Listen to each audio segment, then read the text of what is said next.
Hello students, in this video we will learn how to draft job applications.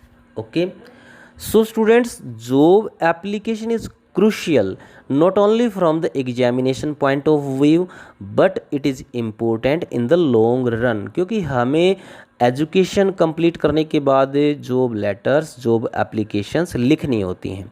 So student, the format of job application is similar to the format of a formal letter. जैसे हम formal letter लिखते हैं, same format we will follow while drafting job application. Student, this is the shortcut way. ठीक है, if you follow these steps you will draft job application without committing any mistakes. So first, S stands for sender address. So student, this shortcut way is very easy if you want to learn. First SDR and after that 2 times S, 2 times C and S last. Okay. D stand for date, R receiver address, as subject. So in this way you can learn. So students, now we are to learn how can we use these steps while drafting job application. Students, suppose this question has been asked in your exam. I read the question for you. You are Rajan Rajni of cross street new Delhi. ठीक है ना, आप राजन या रजनी हो. Boys will write Rajan and girls will sign as Rajni. Of cross street, ये address है, cross street new Delhi के हो आप. You have seen an advertisement, आपने एक एडवर्टीजमेंट देखी है. किस पोस्ट के लिए है? साइंस टीचर के लिए. किस स्कूल में है?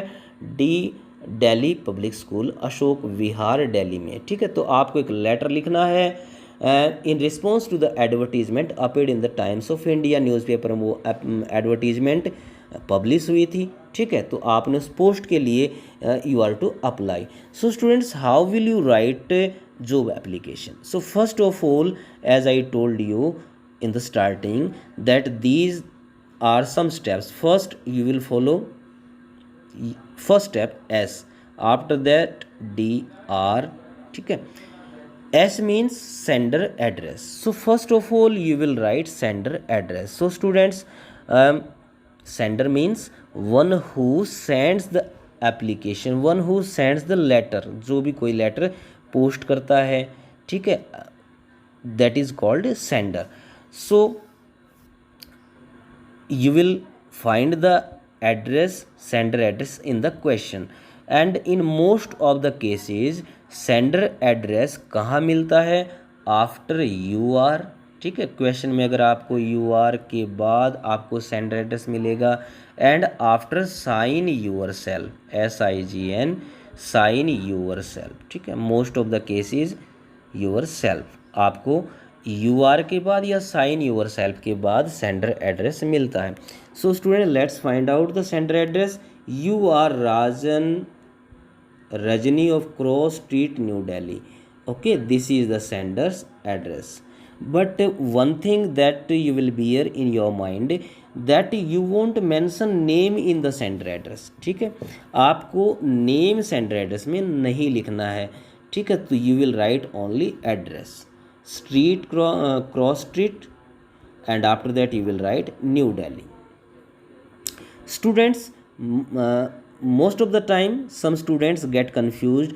Sir, what can we do if the sender address is not given in the question?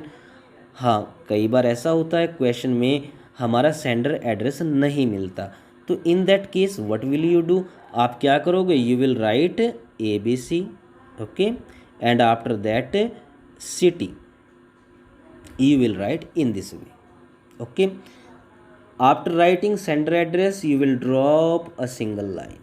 Okay, next shortcut जो वे था हमारा, उसमें SDR, D means date, you will write date. Students, we have two ways of writing date, DMY, next is MDY. You can follow any one out of these. D means date, M month, Y year. Next M means month, date, year. आप किसी को follow करें. You will write August 10/2020, and after that you will drop a single line again. Next, SDR R mean receiver address. Okay, so who is receiver? One who receives the letter. ठीक है, हम जिसको letter post कर रहे हैं that will be called receiver. अब receiver का address आप यहाँ पर लिखोगे द प्रिंसिपल, क्योंकि दिल्ली पब्लिक स्कूल को हमने लेटर लिखना है तो आप उसको you will mention the designation, तो आप लिखोगे द प्रिंसिपल, और you can also write the manager, the director. ठीक है, Delhi public school, Ashok Vihar, New Delhi. और students all the initial letters will be capital. ठीक है, जैसे दी में टी कैपिटल होगा, principal P capital, Delhi D है. In this way you will write, and after writing receiver's address you will drop a single line. Okay, so next step is S, double S. First S means salutation. Okay, oh sorry, subject. You will write subject. So subject, हम जो subject लिखते हैं, this helps the receiver focus on to focus on the subject of the letter in one glance. वो बस एकदम देखते हैं, ये क्लियर हो जाता है उसको कि टॉपिक क्या है. तो you will write subject in this way, application for the post of science teacher, and after writing subject you will drop a single line. Next S means salutation. Okay, salutation में you will write sir और madam in this way. Next after that you will write C. C means content. Okay, double C. First C means content. So student, content, this is the main part of the letter. Okay, it is either divided into 3 paragraphs or 2 paragraphs. ठीक है, आप अगर 3 paragraphs इसमें बनाते हो तो that will be best. Students, first paragraph में you will mention the source of information about the job along with the day and date. ठीक है, you will also mention the post you wish to apply. So I mean to say कि आप जो first paragraph create करते हो उसमें आपको कहाँ से आपको इन्फॉर्मेशन मिली है, ठीक है ना, उस सोर्स को मेंशन करोगे, डे और डेट भी आप उसे मेंशन करोगे. ठीक है, और आप किस पोस्ट के लिए अप्लाई कर रहे हो, you will also mention the same post. So with reference to your advertisement, आपके एडवर्टीजमेंट के रेफरेंस से वो एडवर्टीजमेंट जो पब्लिश हुई थी in the Times of India. ठीक है, dated August 10, 2020. You will also mention date. I wish to offer my services. ठीक है, मैं अपनी सर्विस ऑफर करना चाहता हूँ as one of the candidates, एक कैंडिडेट्स के रूप में, सभी जितने भी कैंडिडेट्स हैं उनमें एक के रूप में, for the post of science teacher. ठीक है, तो आपने पोस्ट को यहाँ पर पोस्ट को मेंशन कर दिया. So in the next paragraph you will make next paragraph after dropping a single line. ठीक है स्टूडेंट्स, सेकंड जो पैराग्राफ में कैसे करना है आपको, this para should be an answer to the question. ये एक ना क्वेश्चन का आंसर होता है second para. And what is the question? Question ये है, how are you the perfect candidate for the job. ठीक है ना, you will prove that you are the perfect candidate for the job. Okay, so आप यहाँ पर mention करोगे अपनी एक्सपीरियंस को, अपनी क्वालिफिकेशन को, अपनी अचीवमेंट्स. ठीक है ना, कैसे? I have been teaching physics. Sir मैं फिजिक्स टीच कर रहा हूँ फॉर द लास्ट डिकेड, पिछले डिकेड से.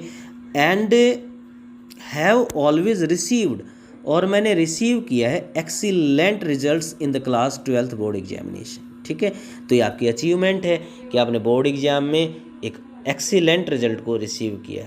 आई पास्ड माई ग्रेजुएशन, मैंने अपनी ग्रेजुएशन को पास किया इन फर्स्ट डिवीज़न में with distinction in science. Science में मुझे डिस्टिंक्शन थी. बिसाइड्स, इसके अलावा, I have a perfect command और स्पोकन इंग्लिश, मैं स्पोकन इंग्लिश पर भी मेरी परफेक्ट कमांड है. Next third paragraph. ठीक है, सो स्टूडेंट थर्ड पैराग्राफ होता है हमारा, इसमें you can mention biodata, and other detail documents, ठीक है, जो आपके डॉक्यूमेंट्स हैं और दैट यू हैव एनक्लोज, जो आपने एनक्लोज किए हैं, मेंशन कर सकते हो। You can also appeal for interview, interview के लिए भी आप उसे मेंशन कर सकते हो। इन this way I have attached my biodata, मैंने अपने बायोडाटा को अटैच कर दिया है फॉर योर कंसिड्रेशन, ठीक है, आपकी कंसिड्रेशन के लिए।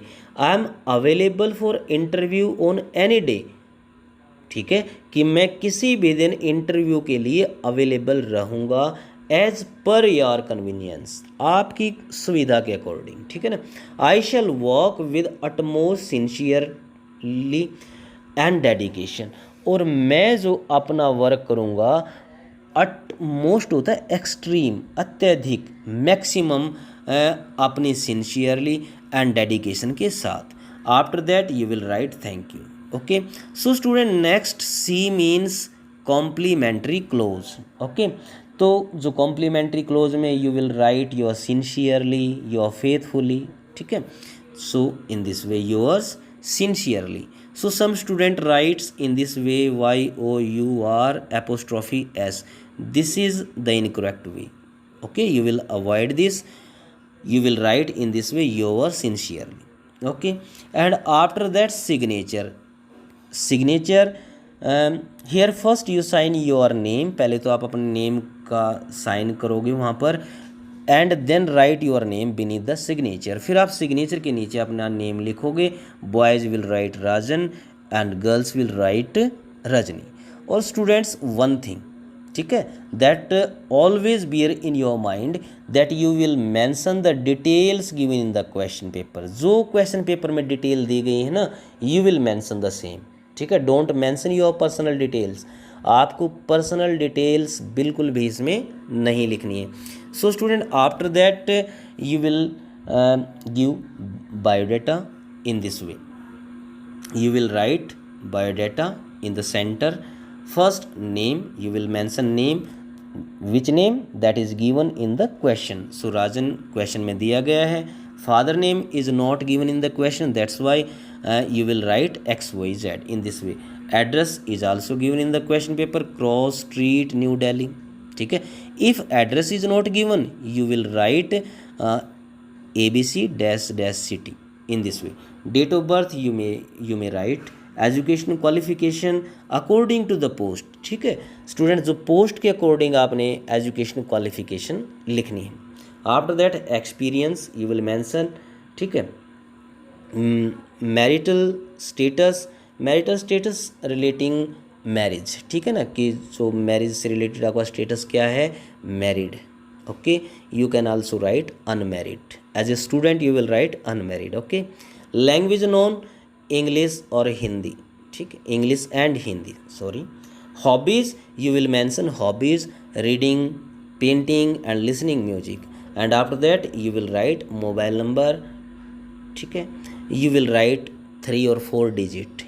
Okay, so students in this way you can draft job application, that is very important. Okay students, thanks.